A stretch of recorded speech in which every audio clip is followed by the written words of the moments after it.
Welcome to the All Outdoors Photography Podcast with your hosts, Rylan Meadows, Ryan Taylor, and Henry Doyle.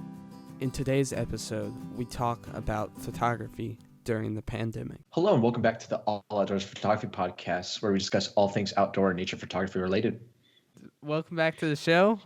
Today we're going to be talking about photography during the coronavirus pandemic. So how it's affected our work positively and negatively, and like what steps we did to improve our photography during this strange time.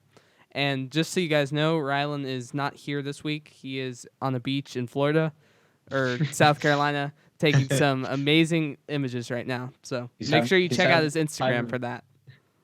He's having the time of his life for sure, from what I've seen. Uh-huh. He's telling me he's had a great time and he's taking some killer shots. So we can't look forward to maybe the next episode next week to see what happened and how that all went. So, but for now we're just gonna be me and Henry, which is okay. So for this week, Yep. Like Henry said, we're gonna be talking about basically just what happened rather, or still happening. With the pandemic in relation to our work, both the business and just like the actual photo taking. So I'm just going to hit off right now and ask you, Henry, so like, how's it really affected your photography overall? Well, I'd actually say for me, it's positively affected my photography. There are negatives, of course. The first negative being hundreds of thousands of people died. Obviously, I'm not trying to, justify that because it improved my photography. Just a disclaimer out of the way. Oh, yeah. Mm-hmm. We don't want people dying, of course. Yeah. But I would say that in the past, my family likes to travel a lot, so we had like 2 trips planned, and that got canceled. So by those trips getting canceled, I really had to be more creative with the area around me, especially since back then I couldn't drive, so I'd have to be stuck to about a 3-4 mile radius around me because I'd have to ride my bike or walk. So I really discovered my local area more, kind of like Ryan, what you do. I really like how you stay focused on at least your general area and focus in on different parks and stuff. So I took that opportunity because there really are some great parks around me. I remember before the pandemic, I used to go like weeks without any photography because I didn't think there was anything promising in my area. But now I'm pretty much there 2 or 3 times a week. And we've got great parks here in Louisville, so I really discovered that. And the one thing I was worried about was landscapes, like in local areas, because I always thought you had to have the big vistas and stuff, but I really did, discovered those more intimate landscapes. Yeah. Yeah. No, I like that. Yeah. Of course, I don't want, thousands of people dying, hundreds of thousands, but yeah. Pretty much to bounce off what you're just saying there. Yeah, it's like I stayed even more local, which I mean that's most of my work in general is Southwest Ohio. But it's kind of funny. Early to mid-May for anyone that's in the birding or bird photography. Usually they go up to Oak Arbor, Ohio, for McGee Marsh, and I was actually like dead set. Like I had like a weekend. I was planning to go up there. Well, of course they outright just closed the entire location, and so I was pretty much even more so stuck, just in my general vicinity, which it kind of worked out, for the better, I think. I still got to some places that were both new and old to me. And yeah, it was overall, pretty good in that regard. Like for me, at least, I feel like I became more of a nature photographer during the pandemic because instead of focusing on giant mountains and these mystical places, not mystical, but like, majestic places, I focused on, just the simplest tree or the simplest flower. And I think I really became a nature photographer. I think before the pandemic, I was more of a, like just a snap everything photographer. Hobbyist, almost. Yeah. Well, I'm still a hobbyist technically, but yeah, still. I probably went from like amateur to like prosumer, if that makes sense. So. Yeah. I could get that. Yeah, it's because like everyone just had all this time off, and like for us, this is a big part of our lives. This is what we do most of our time with, I think, and so it's like kind of like left with, well, we can't travel, we can stay local, and we have our cameras. Yep. And it's like, and the cool thing about this is because we do outdoor photography, is that you're pretty much social distancing yourself as well. So it kind of like worked out where most of us, I would think, are at least both of us are alone. So it's like we just kept doing what we were doing almost. It kind of worked out in our favor, I think. I mean, I think I've always been social distancing when I'm doing photography. Like, if I see a person, I really don't want to talk to them because they always ask, "Oh, like, oh, that's a big lens you have," blah blah blah. So, usually I try to get off trail even before the Yeah. pandemic. Oh, definitely. Yeah, we're Yeah. professionals at it before it was cool. Uh huh. Yeah, Yeah. for sure. Yeah, people are like, "Oh man," they especially when I have my big telephoto, they're like, "How much did that cost, man? That Uh-huh. thing's huge." I'm like, "Trust me, my other Mhm. wide angle is more expensive than that big guy." But Yeah.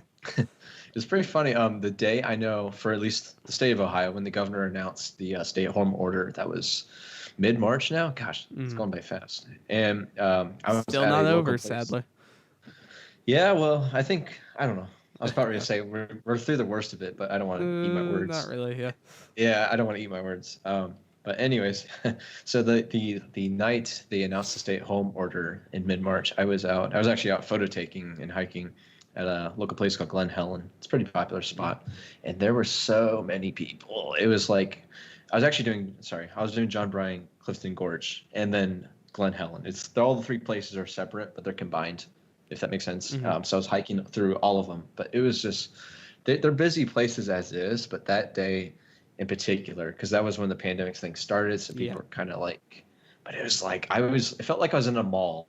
You know, like you're Mhm. walking past people, like because you walk faster. It was like that, and there's some really narrow, cramped kind of corners and like the gorge habitat that like you just can't go off trail because it's just water on this Yeah. side, rock wall on this side. So I'm like, I was passing people, and my mom's like texting me like, "Get home," you know. It's like they want you to stay at home, you know, Yeah. starting tonight. I'm like, this is just ridiculous. And so at the very beginning of all that, there's like a good 2 weeks, I was just soured. Like my motivation, Mhm. I did not want to go out, and so because I figured everyone was going to be out not taking photos, but I mean out just outdoors hiking at places that are near and dear to me. So I just kind of like stayed home, as they said, and I was Mhm. like, I just didn't feel like going out for a while. Yeah.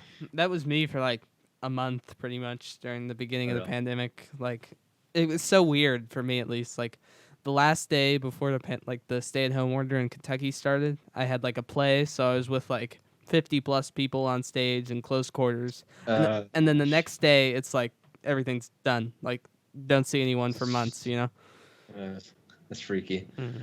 Yeah, I had that too, where I was stuck in like I attended this meeting that I'm now a member of, like a local art association, and it was like a bunch. I will say it's like a kind of like retired kind of Hmm. people, or like in the general audience there. And I was this young kid, but I was like here in this like small little room, cramped in. We're all sitting next to Uh, each other. This is like a week before. This is like early March, because I got invited or whatever. And I was like thinking of looking back hindsight, I was like, oh man, that could have been. I'm yeah. kind of glad knock on wood, I didn't get sick from it. But like, yeah, just little things like that you realize Hmm. after the fact. Another positive for me that I just thought of, my YouTube channel. I really dived in. I mean, I had started somewhat consistent uploads in about November, but starting the pandemic, I buckled down, did one or two videos a week, pretty much every week since it started. And obviously, I had a ton of extra time, but I really got the motivation to do that. So, You've been really pumping those out too. You mhm. still are. Yeah, Yeah, on a consistent basis. thank you. And they're like a nice length too, Hmm. because my notes, like I do them too far and few between, but like mine are much longer usually, and yours are like a nice. It's like short and sweet, but like you have like interest. Like your news video actually was an interesting topic. Where you're talking about camera systems. Oh It's yeah, like yeah, it's like something I didn't really think about. I'm hmm like, yeah, in 2020, it's like, does it really matter, so to speak? But yeah. So yeah, I really dove into that. Obviously, we started this podcast during the pandemic, so that's pretty cool. I started my print store, so I really did a lot, but Mhm. um, I definitely think I wouldn't have done everything if it was just normal.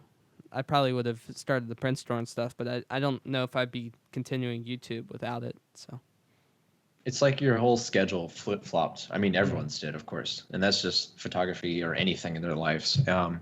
And it's like a big thing for me. I had so planned out to a T this year, because last year I did some art and craft festivals, and I had them like all planned out. This year I had like a spreadsheet of each one. I had them all broken down by months, the days they are, the weekends, whatever, and all that just gone. Mhm. I planned for weeks how to do all that, and it was just gone, Mhm. unfortunately.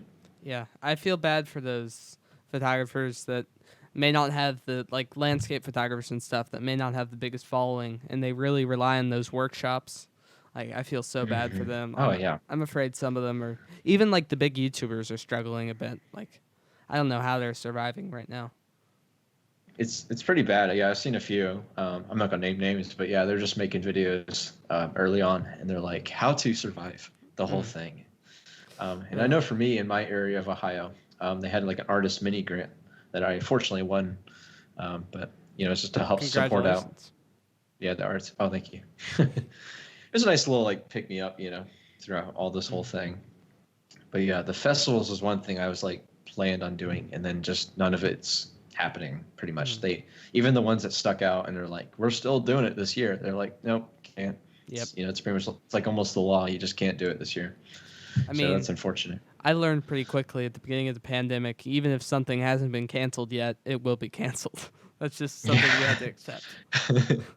Even like out until next year, they're just people are trying to like events are trying to make things happen like next summer 2021, and people are like, you don't hold your breath on that. I mean, it's as bad as it was at the beginning right now, because dang, America just doesn't know how to stay inside for a couple weeks. It's like we're walking in reverse still. We just kind of we don't care. We tried to stay at home once. Now it's like no one cares. Yep. They just want to go out, especially during the summertime. It happened the worst time of year. It should have been during the winter, when everyone just be staying at home most of the time anyways. But that's I guess that's what I like about what the kind of photography we do. Like we mentioned, we can really avoid people, which is great, because I'd feel really guilty if I was like a street photographer or portrait photographer and I was out shooting. I feel like I'm not hurting anyone by going out into nature and shooting. Oh yeah, that goes without saying. It was really the whole industry, because portraiture events, weddings. It's like you couldn't. Yeah. Unless you bring like a 600 millimeter teleconverters stacked on there. No, I'd say I don't know. I'm just talking estimate, but like I'm just thinking they'd probably have it worse than us even. I mean, sure we have workshops and everything, but like I'm saying like weddings, because you make so much revenue and income from that, and you just all those gone. Any of them you had booked for the next 6 months, 12 months, it's just gone. I mean, I'm sure there are still some portrait sessions, but weddings, like you said, they're probably all canceled. And most wedding photographers, they make enough from weddings to live off of that, so they probably have nothing coming in. Yeah, let alone us little guys over here. But it's all good. I'd say overall, though it's worked out in my favor though, because instead of doing the festivals, I've been focusing more on the galleries and exhibitions, which so I'm now a member of another local one called the Artery, which is very nice. And so instead of doing the festivals, I've just been focusing on exhibiting and sharing that work. There's also been a local. No, it is local, but it's a print store online, like an online storefront e-commerce called Essential Artist Dayton. And so I put my work on there. I made one pretty big sale, about $100 or so, which is really nice, from a lady that I kind of know personally, but she's a really big fan of my work. And so I've actually made quite a few sales just to kind of rebound. Not that I'm making too much revenue, in general, but it's been nice to just kind of feel like, small battles are being won. My thing is, if I can at least pay for part of my gear, at least some of my smaller items with my revenue, I'm happy. Like the little L brackets, filters, those kind of things. If I can pay for those with the money, I'm pretty happy. Yeah, a little bit of play money there. But yeah, I mean, the pandemic's just been, it's been rough, but you got to make the most of the situation, at least for us creatives and stuff. I actually got a sponsored the second month of the pandemic, I think, so that was pretty cool. It was a microphone company, which I don't really cover, and honestly, it really wasn't a good microphone, but it's still cool. So, they sent me a free product, a lav mic. I don't use it anymore because it's really bad, but it's still cool that a company would seek me out. So yeah, that's neat. I was very asked if that's the one you had there where you said lav. No, that's cool, man. How they contact you, or how they find you? I have my business email in my YouTube, I think. So I think that's how they found me. Okay. Were you required to make a video or anything? Yes. Or review it? Were you really? Okay. Yeah. And then an Amazon review as well. But they didn't like it, so they just said delete the video. honestly. Oh, Yeah. Well, I didn't. It was hard for me because I didn't really want to lie about the quality of the mic. I didn't want to lie to my viewers, so I was kind of honest. And they weren't paying me anything, so I wasn't worried they were gonna attack me or something. So, jeez. I mean, It's pretty neat though that they came out to you. yeah. At least they were that forward about it because I've never had that kind of thing happen. I mean, But, check your junk mail. yeah. That's where I found mine. It was in my junk mail. So check that sometimes. I check my email once a day. I've never seen anything like that, Mm. unless if it's like the spam stuff. Yeah. Yeah. But that also Should- taught me that I'm not going to accept every free thing a company offers me. I'm going to kind of look into the product first. Oh yeah. Yeah. Be choosy about your opportunities. Like seriously. Yeah. There's just a lot out there, and I've seen with other kind of YouTubers and photographers alike, the big names even. They're like, I don't like every product. I don't use every product. They're kind of more selective about which ones they choose. I know Nick Page, for example, he maybe last year or something, he made a video and said he's no longer taking any product sponsorships whatsoever, which is a pretty. Really? I mean, I guess he makes enough where he doesn't have to do that. It's a pretty ethical move if he wants to be unbiased, but It's pretty bold, but I bet someone like him probably gets so many a week or a month. Yeah. So I can imagine, but for maybe like you or me, I'd be like kind of giddy. I'm like, they contacted me, So something like that would be much more appreciative, I guess. Well, is there any major negatives for you in the pandemic? I mean, like, I look at most things in life like through the positive. Not that I'm saying I'm just like everything's perfect, but like like I always like to see the brighter side of everything. So I mean, like personally for me and what I do, not really. I mean, like even like because like I said earlier, I kept doing what I was normally doing, so to speak. I would just go out and photo take. I try to get out once a week. Actually, it's funny because I had so much free time and canceled events. I didn't have any gallery receptions, so like I just had all this free time early on to just take photos, and that's what I did for a good solid 2.5 months. I even finished on my YouTube channel. I have the On Location video series, and I just churned those out. I had like a dozen videos left, and I just made them once a week, and I threw it all. I threw it all together. I like hustled to like get them all, just push them out because I was like I wasn't sure how long this free time would last, So Yeah. I'd say overall, I'm actually kind of glad. At first I was like, oh crap, how am I gonna make some income, with no festivals? And I'm like, it's actually been working out. I've just been kind of riding the waves and just seeing what the next couple months bring, because I think one thing I learned is you can only take it so far ahead. I think that's something we can all learn from this situation.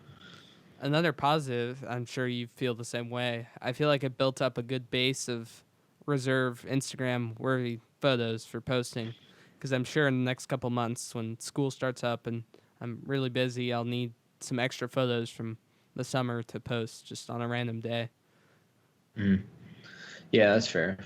I mainly got out during earlier spring, pretty much spring in general, but not really so much this summer. But Yeah. I can agree with that. Where it's like you just kind of build up a nice assortment, especially with that 600 mil you got. Oh yeah. Yeah, it's pretty nice. So for me, the only negative, I talked about this in the horror stories. My Tamron 24-70 got trapped in New York. So that was interesting. Provided some interesting challenges. That was at the very beginning of the pandemic, and that lasted till like May. So it's not the greatest thing in the world, but I dealt with it, I guess. They held it hostage. Yeah. just a little bit, yeah. And honestly, the other negative, I was going to go to, in the summer, I was going to go to, like, Sicily, Pompeii, Santorini, Greece, my first trip to Europe. So I was obviously really excited for that. Probably the photos I would have taken there would have been more snapshotty. I probably, I wouldn't have carried around a tripod, that kind of stuff. No filters. Just kind of pull up the camera and shoot the site. But I'm sure I still would have gotten some great shots from there. It's like a challenge is try not to be like the tourist and just got to see everything all at once, Yeah. That'd just be way too overwhelming, I would think. But we got our money back, so at least spend it on another trip someday. So. Yeah, it worked out. You can save up for whenever this all ends. Oh, it's not my money, but Oh, okay. I'm not paying for that. It's even better. Yep. I know with me, it's like hard choices because I'm like, now I have to, spend obviously my own money. And I'm Mhm. like, do I really need that lens? Do I really need it? Mhm. Uh, Mhm. And well, also, like income wise, I obviously wanted to get a summer job, but it was just hard this summer. Uh, my parents, they didn't really want me doing it with the coronavirus. My mom's pretty strict on that, so obviously I would have liked some extra money to spend on camera gear and stuff, but that didn't happen. So she just didn't want you being around all Mhm. that, I pretty much. understand. Yeah. Yeah, I know. Like my day job, I'm pretty much an essential worker, so I Mhm. was working throughout all of it, and I was, get lots of overtime, so it was quite Mhm. exhausting. But like I said, any free time I got, I was out Mhm. photographing, just kind of taking advantage of the rest of the available time I had. I did do some freelance video editing though, so I got a good amount of money from that. Yeah, cool. Mhm. What was that about? Just different graduation videos. I did like I did like a promotional video, just a couple Hmm, different projects, but they were pretty well paying. So. that's very neat. Yeah, Mhm. I can dig that.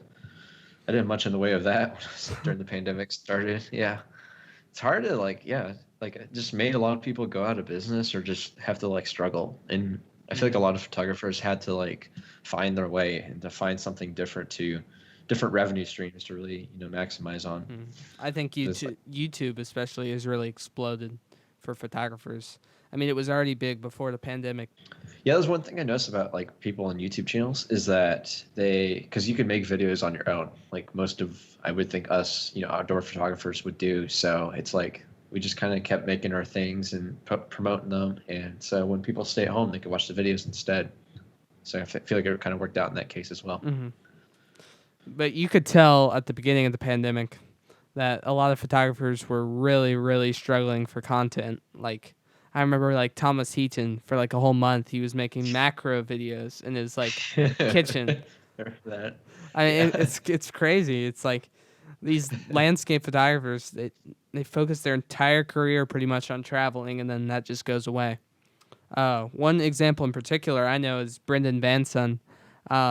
He used to be a nomadic travel photographer, so he would like travel the world all the time, do workshops, do like jobs for different tourist organizations. He makes YouTube videos too, which are really good. But he decided, I think because of the pandemic, he actually bought a house in Portugal, so he's living there now. Oh He wow. he completely gave up the nomadic life to live in Portugal. So because of Probably the for the better. pandemic, yeah, yeah. Yeah, it's like it's just not a good time to travel. So, Mhm. well, yeah, like I can't speak for myself because I really don't travel far, but yeah, I just can't imagine. You go from having the world at your disposal there, and you just can't have it now. Mhm. You got to. Some of them are stuck in a certain country that's technically not their own, or they're just like him in Portugal. It's like, what are Mhm. you gonna do then? So you just kind of have to Yeah. stay. You're like landlocked. So it's like you just can't do much else. I think he actually I'm quite the fan of him. I've pretty much watched all his videos. I think at the beginning of the pandemic, he had like a workshop group before it started, but he had like a workshop group in Morocco, and they got stuck because it started like there really wasn't much notice. Like the world wasn't really informed of it. It just kind of happened. And I think his group got stuck for like a week or something, and then the United States had to like come and retrieve the United States people and stuff. So it was quite the deal, I think. Yeah, like Homeland Security or something. Yeah, I the don't know. I don't, embassy or whatever. Yeah. one of those three-letter agencies. Uh Yeah, that's fair. uh There needs to be like a NAA or Nature or NPA, There's a Nature Nan. Photography No, Association or something. no, there is. It's NANPA. Really? I'm a member. North American Nature Photography Association. Oh, that's cool. Yeah, I'm a yeah, member. yeah. I'm a member of the Nature Photography Network, I think, or what's Oh, it Nature called? Photographers Network. Yeah. NPN. Yeah. Wait, Mm-hmm. yeah, yeah. Oh, are you really? Yeah, I Mm-hmm. found that not too long ago. I'm like, it seems like such a cool, like tight knit community. Yeah. Yeah. Are you premium on there? No, no, no, no. Oh, okay. Yeah, yeah. Someday, That's someday. fair. Someday, yeah, maybe we can Mhm. afford it. Yeah. That's funny. Oh, So yeah, is it a paid thing? Yeah, there's a membership to like see premium content. Mm. It's kind of weird. I And I did. think to post image critiques, you have to be. Maybe I'm not an actual member, but I did something on the website. I signed up for a newsletter or something. So Uh, oh yeah. maybe I'm not At a the member, but I'm not sure. at the very least, you have a free account, Mm. right? Yeah. Because that's what I have. Okay. Seems like a cool group at least. Yeah, another thing is with, most of us, I believe, got stimulus checks, and so we're kind of thinking, did you get any kind of gear at all or Well, anything related to that? since I'm still a minor, I didn't get a stimulus check, but Oh, duh. so I didn't really. Sorry. I did get some money from those editing jobs, so I spent some of that on a 600 millimeter. But most of that was because I traded in a couple lenses, so I really didn't have to pay much at all. Maybe $200 for it. That's not bad. Yeah. But that's pretty much all I bought. That 600 millimeter f11, and that's amazing. I love it. It's great. I know at the beginning, when I knew there was going to be a lot of free time, I invested in some Nick Page photography, landscape photography processing courses, and man, those were amazing. I mean, it really changed my photography. I really started doing a lot of edits in Photoshop. I still mostly do Lightroom, but now I kind of intersplice between Photoshop and Lightroom, and I really enjoy it. The one thing I also invested in was I'll show it on screen here, like a tablet, a drawing tablet, so I can Like a Wacom. it's a Huion, which is the cheaper version, but it still Uh-huh. works just as well. And I can See? interact directly with my photo. I can paint out details. I can dodge and burn, and all that kind of stuff. Mask and Yep. all that fancy stuff. That's Uh-huh. cool, man.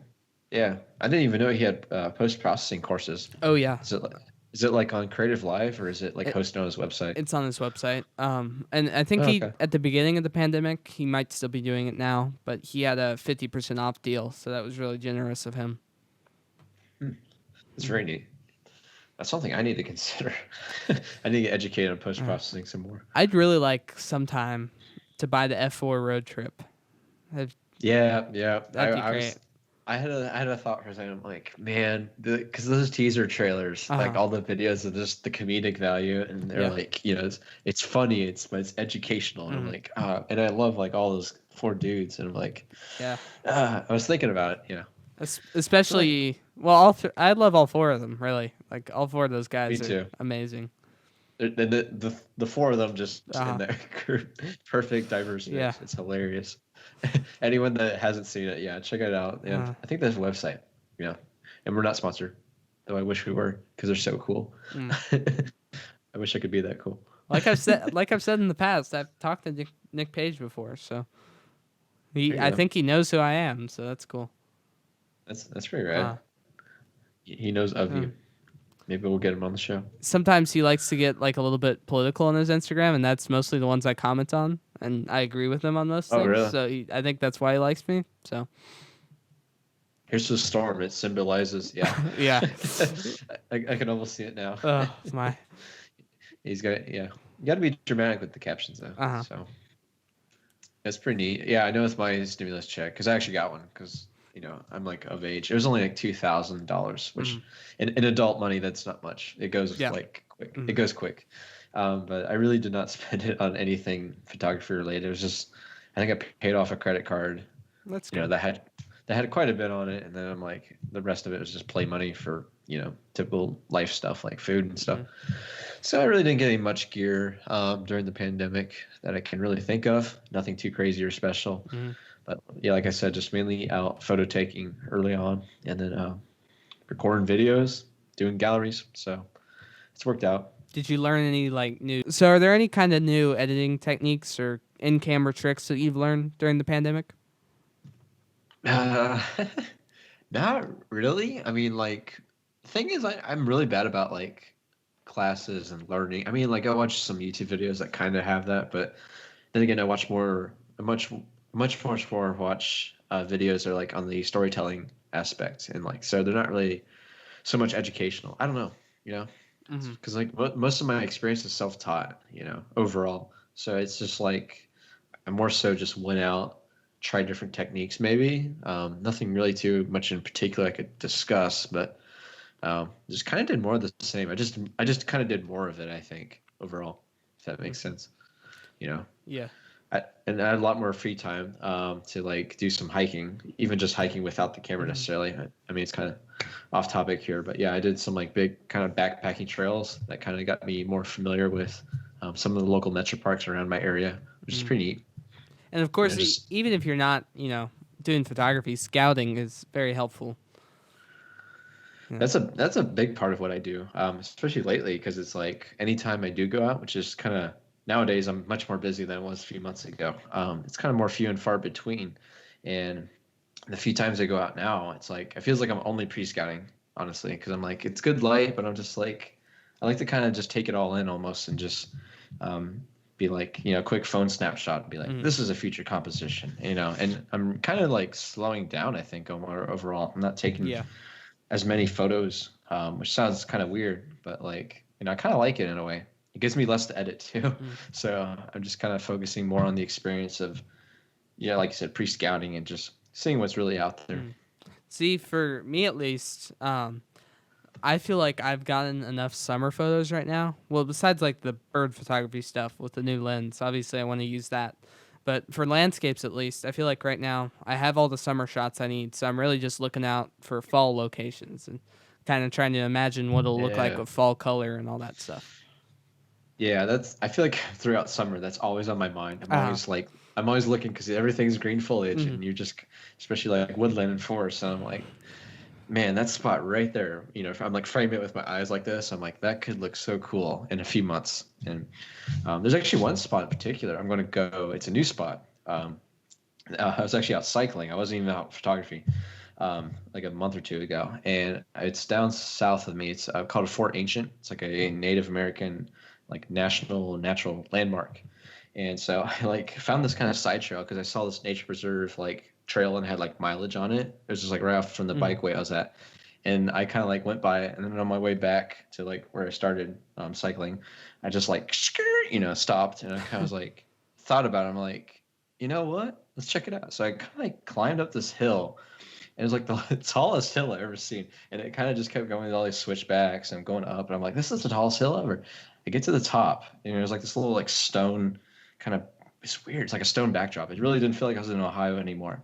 And I like turned to my side, and it was like the most gorgeous view, just like stretched out. It felt mountainous, like at least for Ohio standards. And I just like gawked at it, and I was like, huh. And I like thought about it for a good second. I'm like, that would be the most perfect spot for like in a few months for fall foliage. And so I guess that's one like instance of pre-scouting where I was like, give it a few months. But with summer photos, landscape photos, when I go into my editing, I turn down that saturation. I just can't stand those vibrant greens. Yeah, there's a fine line you kind of have to skirt with it a little bit. It's And actually funny that it comes down the to other day. personal style as well. So Oh yeah, everyone has their own editing style. But actually, the other day I was at a third Sunday at my local gallery, and I met this really nice lady. She's actually does some photography as well. She does some kind of like abstracts of like sand and beaches. So I stuff that love like Rylan would abstracts. be seeing. Great. But yeah, no, she's a super nice lady. She's actually Australian, so it's kind of cool. But she's like very charismatic. She does some like beautiful big like metal prints. Like I'm talking like wall, like 30 by 40, huge stuff. Abstracts, like I said, gorgeous stuff. But she was saying like she was looking at my photos and my stuff in in the same gallery, and she's like, "You did some beautiful work, typical stuff." And she's like, "Yeah, but this one, it's like you could." She wasn't being like mean, but she's just like, "Yeah, you could like pump up the saturation," because she was like all about saturation. And I'm just kind of thinking in the back of my head, I'm like, I get what she's saying because she's definitely more on the abstract, the artsy side. For abstracts, And you like, definitely want to pump that up because that's pretty much the only thing there. You just got the lines and yeah. the colors. Yeah, yeah, exactly. And like, some of my stuff's like found objects where it's like I want to have it be depicted realistically but yeah, I definitely agree with that because abstracts it's like that's where I'm so creative and I'll just like go off the walls and I don't mind, jumping up that saturation really. Especially for like animal photography, you do not want to have that saturation up because like for example today when I was No. editing like a deer photo. and I guess my editing software detects a slight bit of orange in that deer, which it is orange, but not overly orange. You know what I mean? So like if I do a adjustment to the entire scene, that deer will look like a Cheeto, basically. So you really have to That's be fair. careful, especially with animals, because you really don't want it looking unnatural. Yeah, that's one thing I've noticed. Well, you got like the golden hour light, so that kind of affects it overall. But I feel like I just like a nice kind of boring flat light image Yeah. of like a bird or something. I like the Mm. golden hour stuff, but I'm like, part of me is just like, I know it's accurate to the moment, but like it's not the bird's like natural colors, and not always at least. Today was so challenging for me because I got another picture of that barred owl. You can see it on my Yeah. Instagram, but it was so bright outside today. It was like a bright sunny day, and the owl was backlit. It was had a tree, so I had to do so much to make it look acceptable, but it was rough. So I had my ISO up at like 10,000 to Jeez. get the owl bright, and I should have done an exposure blend. That's actually what I should have done. People don't do it for Yeah. wildlife often, but it's a viable method. I should have taken a shot of the owl so it was nice and bright, and then kind of turned down those leaves in the bright sky a little bit. But Did you at least dodge and burn it? I should have. Why didn't I do that? Okay, I'm gonna do that. I haven't posted it yet, so That's cool. That's what I'm here Uh, for, to help you. yes. Yeah, I know they always, well, like the rule of thumb for a lot of people is that the more you edit a photo, the less it's gonna be desirable. And it just Yeah. means the more. Sometimes I know you've had exceptions, like the 4 hour image that was gorgeous, by the way. But Sure. yeah, I will say the add-on. It's like, what I mean is like if you over edit something and you're just trying to save it, if that makes sense. Like it's Like- already in Oh, like it's already in like a mediocre image. I should have, yeah, let me reinstate what I meant. But so like, yeah, it's like if it's like a mediocre image and you might know it, or you just are ignoring it and you're like trying to save it, thinking post-processing is just gonna fix all your woes. But yeah, that's totally fair in that case, because a lot of professionals, they will just meticulously edit the same photo and they'll do it for hours. They'll go back the next day with like a fresh set of eyes and look at it a different way, and they might see things that you might not notice the first time. I mean, all my favorite images and all my award-winning images, I've had 2 or 3 winning images. They've all been, hours of editing. And I really don't spend much time on wildlife, but landscapes, really, I go in and just make sure it's perfect. Is it just by coincidence, you think?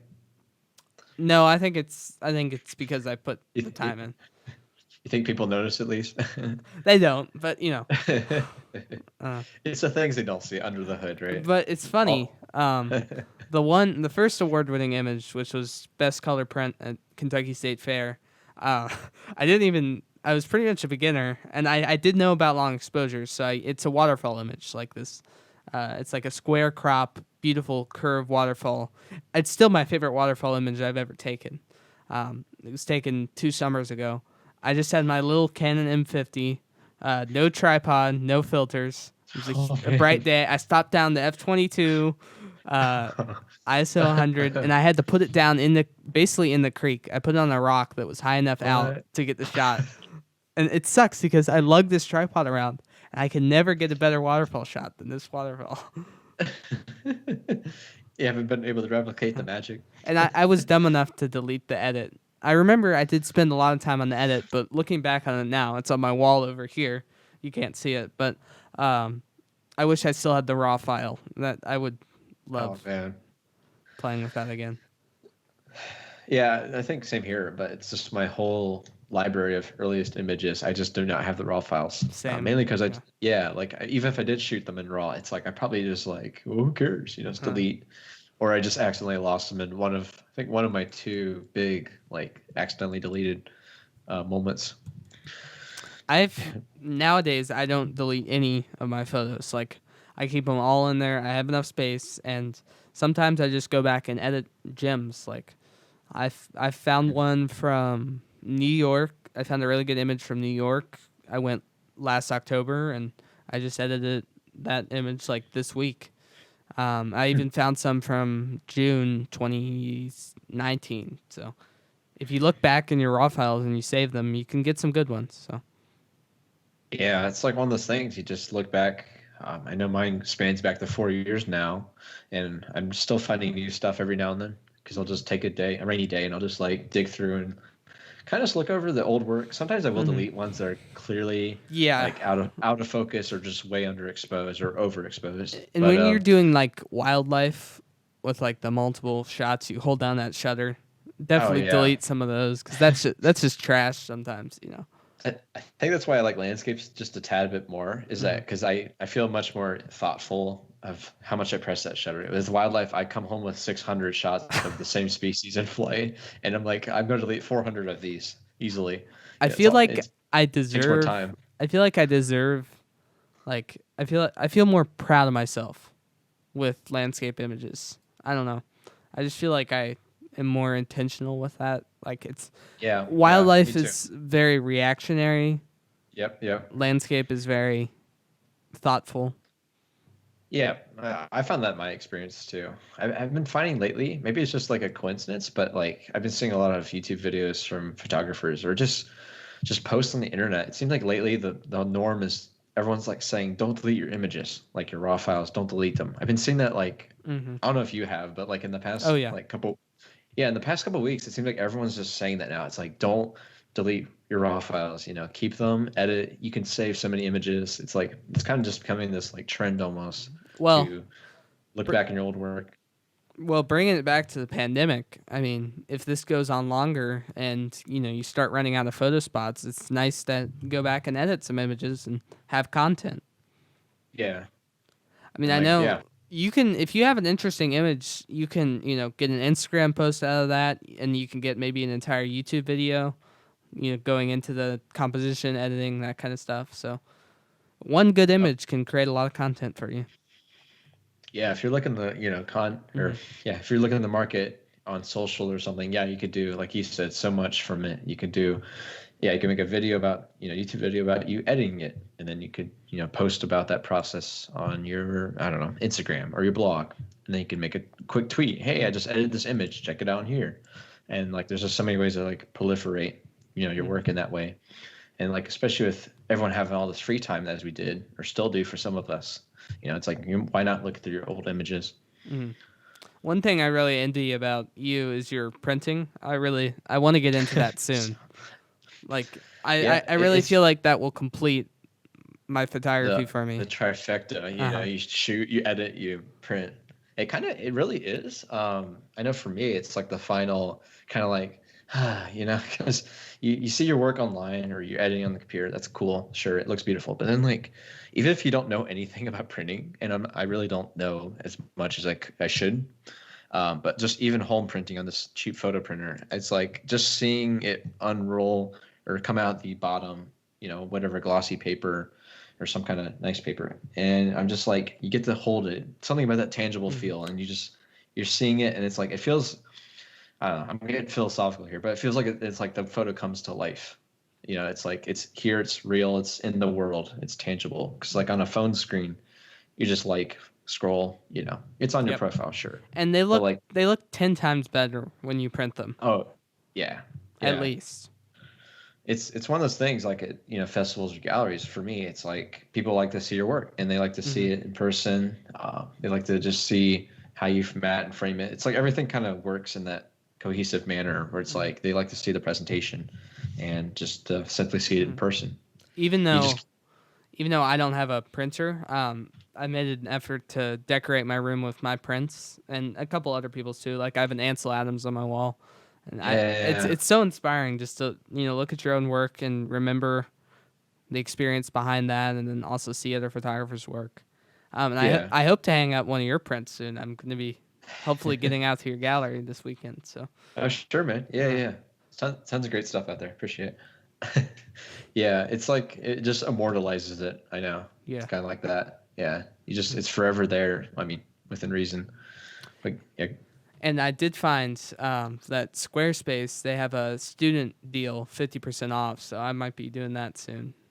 Kind of Hmm. starting a print store on there. Probably later in the year, once maybe around Christmas break when I have some more time, because I'm about to get real busy. So start that up That's then. fair. Yeah. I've heard good things about Squarespace though in the print stores. Mhm. So it seems like everyone's always recommending their, redeem their codes for it and Yeah. stuff. What do you use? For my website, Uh, SmugMug. oh, cool. Shouldn't even had a second thought. But yeah, it has like tons of prints on there. I mean, everything is. And then I know they have unlimited storage at all the different plans, which is pretty neat.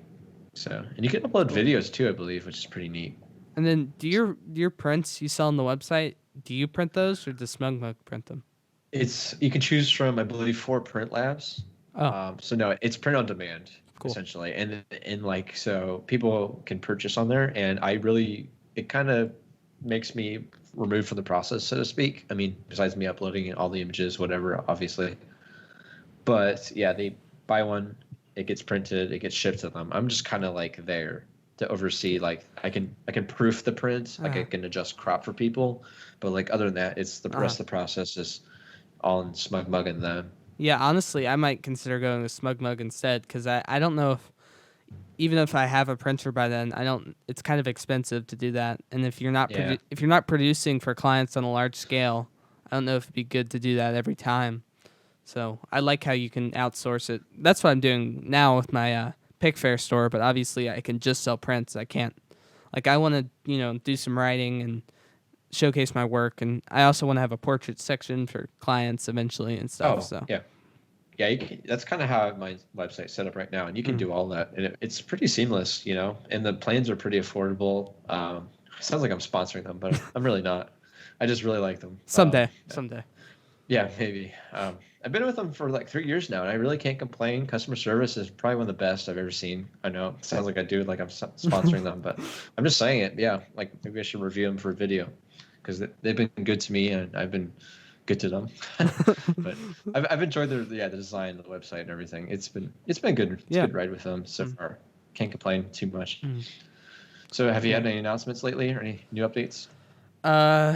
Let's see. So, I'm continuing the review process of my 600 millimeter lens. I feel like I'm really gonna put a lot into this review, and I feel like I finally tested each scenario. Like I've tested bad lighting, good lighting, like different conditions, different subjects. So I feel like I'm finally ready for that. I'm just waiting for my wide angle lens to get back because I traded in a couple things. So there'll be an update about that. Yeah. So I expect that 600 millimeter soon, and then once I get I'm actually getting a new wide angle lens. There'll be an update on that. I switched to all RF pretty much. So I traded in some stuff and actually ended up gaining a little bit of money from that. So I was smart with it and was able to do that. So expect a lot of updates on that. Hopefully you'll see some better images because I was really still having problems with my 24-70. So hopefully you'll see some sharper images on my landscape side of things at least. Are you gonna do any like in the field tests or reviews at all? Maybe. Yeah, I don't really feel like I have the right. Or at least sharing the images? Yeah, like, I always you do take that in off- my reviews. Okay. Yeah. Okay. But I really don't feel like I have the equipment right now to do in the field stuff. Just because I I know, only I keep nudging at you. I have a little camcorder, which really sucks unless you're in dedicated studio lighting. So maybe I'll get like a little Canon SL2 or something eventually. But right now I'm pretty satisfied with what videos I'm making. So yeah, that's pretty much it for me. I know I talked about the internship. I applied for an internship a couple weeks ago. I actually did not get that, Yeah. but Aw. they do want me to come out sometime and take some photos for them. I don't know if it's for money, but it's still cool to be working with them in some capacity. So Sometimes it's like you have to develop the relationship over time, kind of network, get to know them at least. So maybe this no is just temporary, and maybe if you get to know them more, and you kinda work with them. it really wasn't a photography job. It was more like documentary work. So I see why they didn't pick me. I mean, 40 people applied and only 6 got accepted. So Shoot. Like a video? Is it like a video thing? yeah, Documentary? you make documentaries. It's an environmental justice internship thing. You go to the poorer parts of our city and make videos about, like how the environment's doing in that part of town and that kind of thing. So Okay. that makes sense. I really don't have any other updates. At least not this week. How's that Nothing really. commission going? I sent over a contract. I have not heard back yet, but I'm going to hold my breath because it might take them a while. Mhm. I know the executive director has been on leave, medical leave, so it took her like a month or so to really respond at all initially. So I'm just going to wait a little bit longer and see how that works. Oh, good luck with that. Yeah, thanks. I hope so. You Hope should, it goes over well. if they let you, you should consider making a video about that. I'm sure your YouTube audience would find that insightful. Yeah, actually, it's funny. I was thinking that I put in the terms that basically, if they agree to it, that they would waive all rates, and I could record video if I deem that necessary for their needs or for mine. So Yeah. I probably will. I probably will consider it. Maybe eventually, at least. I'm sure they'd like time lapses and stuff too. Yeah, that's a thing. I could do it maybe with a GoPro. That's an idea. Yeah. But And other then than that, as for Rylan, I well, think he's got the South Carolina thing.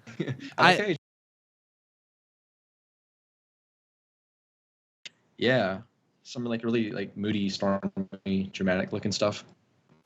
Yeah, sure. Go ahead. So thank you guys for watching today's podcast. I hope you enjoyed our discussion about the coronavirus and how it affected our photography positively and negatively.